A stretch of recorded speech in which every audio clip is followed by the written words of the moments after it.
안녕하세요. 오늘은 담적병에 대해서 알아보겠습니다. 옛말에 십병구담, 괴병치담, 구병다담이라는 말이 있는데요.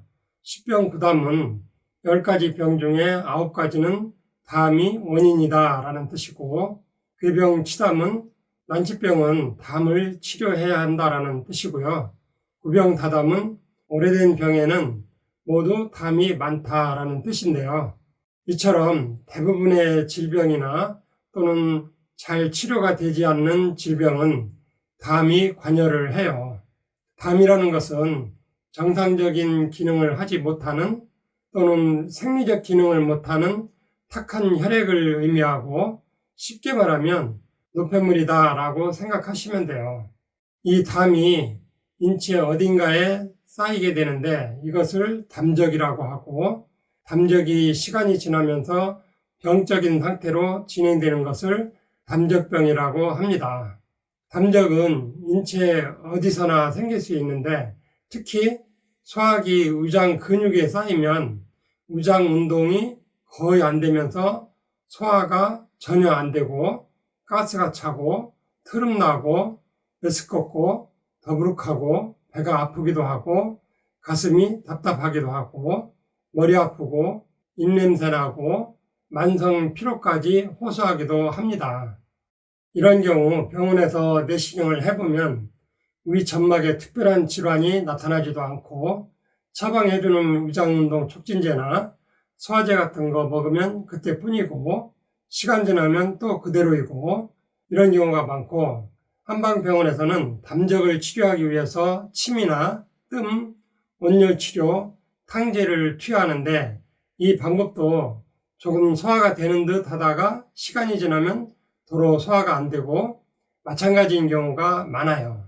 실제 저한테 오시는 손님 중에도 병원 내시경한 후에 병원약을 처방받아 먹어봐도 크게 개선되지 않는 분도 많고, 한방병원에서 담적 치료를 받았는데 그때뿐이고 시간 지나면 그대로라고 하시는 분들도 많아요. 담적 치료를 받아도 원 상태로 돌아오는 이유는 단순히 위장 근육에 쌓인 담적을 풀어내는 것만 하기 때문이에요. 소화 기능은 담적만 제거한다고 되는 것이 아니고 신경계도 연관이 있고, 마그네슘 같은 미네랄도 필요하고, 혈관이 좁아지거나 혈액순환이 안 돼도 소화 기능이 문제가 될 수 있고, 여러 가지 요인이 복합적으로 작용해요. 그 중에 무엇보다도 가장 중요한 핵심 요인은 세포막이 교정되어야 해요. 우리 몸은 우리 점막도 그렇고 위장 근육도 그렇고 전부 다 세포가 기본 단위이죠. 이 세포가 건강하면 우리 기능은 저절로 살아나요. 이 세포가 건강하게 살아가는데 꼭 필요한 것 2가지만 꼽으라고 하면 산소와 포도당이에요. 우리가 살기 위해서 숨을 쉬고 밥을 먹는 이유는 세포에게 산소와 포도당을 공급해주기 위해서 하는 거잖아요. 산소와 포도당이 세포막을 통과해서 세포 안으로 들어가고, 산소는 최종적으로 미토콘드리아 외막을 통과하고 내막까지 들어가야 비로소 생명 유지에 필요한 에너지를 만들어낼 수 있어요.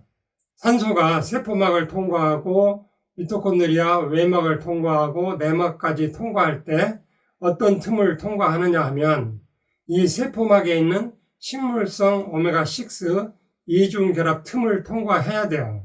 세포막은 50% 정도가 기름 성분으로 구성되어 있는데, 그 기름 성분 중에서도 식물성 불포화지방산 오메가6가 가장 중요해요. 오메가6를 많이 먹으면 아라키돈산이 많아져서 염증이 생기는 거 아니냐 할 수도 있는데, 그것은 오메가6 기름을 열을 가해서 튀기거나 볶거나 해서 산패된 기름을 먹기 때문이에요. 신선한 식물성 오메가6를 먹어야 세포막이 건강해지면서 산소 통과율이 좋아지고 세포 재생이 잘 됩니다. 그렇기 때문에 세포 주변에 쌓인 담적만 치료한다고 해서 장상피화성이나 담적병이 치료되는 것이 아니에요.